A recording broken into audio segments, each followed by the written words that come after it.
चलिए ठीक है, आज हम लोग एक लॉन्ग क्वेश्चन सॉल्व करेंगे जो पिछले साल आया था, previous year numerical from gear train 2024 में ये क्वेश्चन पूछा गया था 10 मार्क्स में, है ना। ये लेक्चर नंबर 47 है मैकेनिकल साइंस इंजीनियरिंग का। और देखिए कि 10 मार्क्स आप कितनी आसानी से ला सकते हैं थोड़ा सा मेहनत करके। ठीक है, इस क्वेश्चन को पहले हम पढ़ते हैं, उसके बाद इस क्वेश्चन को हम लोग सॉल्व करेंगे। ठीक है, in a simple gear train the driver gear has 20 teeth and rotates at 1000 rpm. It drives a second gear with 40 teeth which is mounted on the same shaft as a third gear with 30 teeth. The third gear drives a fourth gear with 60 teeth. Calculate the speed of the fourth gear and the overall velocity ratio of the gear train. ठीक है, अगर आप diagram बना लेते हैं तो बहुत ही आसानी से आप न्यूमेरिकल को सॉल्व कर पाएंगे। चलिए सॉल्यूशन बनाते हैं। सबसे पहला काम जो है वो फिगर बनाना। ठीक है, अगर आप फिगर बना लेते हैं तो बहुत आसानी से न्यूमेरिकल सॉल्व हो जाएगा। क्या बोला है क्वेश्चन में? In a simple gear train the driver gear has 20 teeth. चलिए हमने सबसे पहले एक ड्राइवर गियर बनाते हैं जिसका कितना टीथ है? 20 टीथ, जो 1000 आरपीएम से घूम रहा है। साथ ही साथ यहाँ पर हम लोग गिवन डेटा भी लिखेंगे। गिवन डेटा क्या दिया हुआ है? ये T1 मान लीजिए, T1 दिया हुआ है 20 और इसका स्पीड दिया हुआ है N1 1000 आरपीएम। आप देखिए कि क्वेश्चन कितने आसानी से बनता है और कितने आसानी से आपको 10 मार्क्स मिल सकता है। It drives a second gear with 40 teeth. अब ये सेकेंड गियर को घुमा रहा है ना, जिसका T2 दिया हुआ है 40। ठीक है, इसको T1 मानिए, इसको T2 मानिए। ठीक है, it drives a second gear with 40 teeth which is mounted on the same shaft as a third gear with 30 teeth. अब इसी में एक और थर्ड गियर है ना, इसके पीछे में एक और थर्ड गियर लगा हुआ होगा जिसका कितना दांत है? 30 टीथ है। ठीक है, तो इसका मतलब ये कंपाउंड गियर ट्रेन का क्वेश्चन था। ठीक है,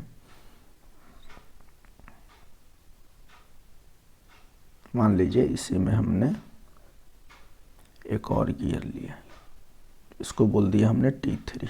ठीक है, अब T3 कितना दिया हुआ है? 30। ठीक है, T3 कितना दिया हुआ है? 30। ध्यान से समझिए। The third gear drives A fourth gear. अब ये जो तीसरा गियर है ये फोर्थ गियर को ड्राइव करता है जिसका दांत है 60। देखिए ये आपका फोर्थ गियर है। ठीक है, फोर्थ, जिसका टीथ दिया हुआ है 60। Calculate the speed of the fourth gear. यहां पर हम लोग सॉल्यूशन बनाते हैं।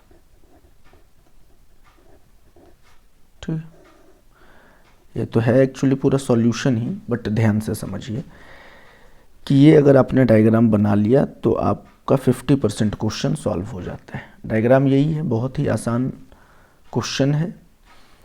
ठीक है, तो देखिए सबसे पहले जो गियर नंबर 1 है ये गियर 2 के साथ डायरेक्टली मेश्ड है, तो पहला इक्वेशन बनेगा हमारा N1/N2 इक्वल टू T2/T1।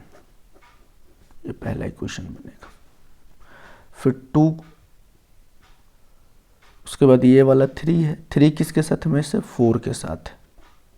देखिए ये 4 गियर 1 एंड 2। ठीक है, फिर 3 एंड 4 के लिए देखिए, 3 एंड 4 के लिए इक्वेशन क्या बनेगा? T3/T4 is equal to N3/N4 is equal to T4/T3। ये बनेगा ना दूसरा इक्वेशन। अब देखिएगा कि जो गियर नंबर 2 है और गियर नंबर 3 है ये कंपाउंड गियर ट्रेन है। इसका मतलब है कि N2 is equal to N3। यही तो आपको बता चुके हैं। रीज़न आप लोग लिखोगे कंपाउंड गियर, कंपाउंड गियर। ठीक है, और number 2 and number 3 gear lies on the same shaft, आप ऐसे भी लिख सकते हैं, ठीक है। तो फ्रॉम 1 एंड 2, फ्रॉम 1 एंड 2 क्या हो जाएगा, LHS को एक साइड रखिए, N1/N2 इंटू N3/N4, RHS को एक साइड रखिए, T2/T1 इंटू T4/T3, ठीक है।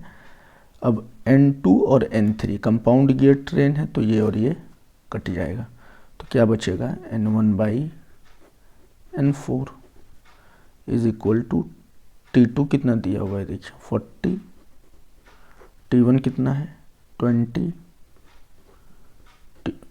ठीक है, T4 60 और T3 30, ठीक है। काटिए, 32 जा 60, 2 10 जा 20, 10 4 जा 40। तो वेलोसिटी रेशियो इसी को तो बोलते हैं ना, speed of driver gear by speed of driven gear, और वेलोसिटी रेशियो मेरा कितना आ गया 4, ठीक है। यानी कि ये second the overall velocity ratio हमको निकल गया। क्वेश्चन को हम सॉल्व करते करते ये बी का भी आंसर मेरे पास सबसे पहले निकल गया, ठीक है ना। अब ए का कैसे निकलेगा, क्या बोला है क्वेश्चन में, speed of the fourth gear यानी N4 निकालना है, तो N1/N4, N1/N4 is equal to 4, this implies N1 दिया हुआ है क्वेश्चन में, देखिए 1000 RPM, तो N1 की जगह हम लोग पुट कर देंगे 1000/N4 is equal to 4, cross multiply कर दीजिए, तो N4 का वैल्यू क्या हो जाएगा, ये इधर चला गया 4N4 इक्वल टू 1000, और ये 1000/4 यानी ये हो जाएगा 250 RPM। N4 कितना आ गया 250 RPM, यही तो आंसर हो गया, यही निकालने के लिए बोला था speed of the fourth gear. तो आप यहाँ पर हम सॉल्यूशन लिख देते हैं,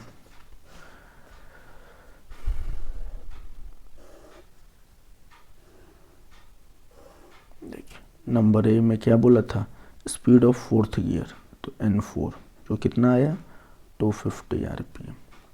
डायरेक्शन नहीं पूछा था, डायरेक्शन के बारे में कोई जिक्र नहीं करेंगे, और ओवरऑल वेलोसिटी रेशियो पूछा था, ओवरऑल वेलोसिटी रेशियो यानी N1/N4 पूछा था, जो हमारा कितना आया 4, और यही आपका हो गया आंसर।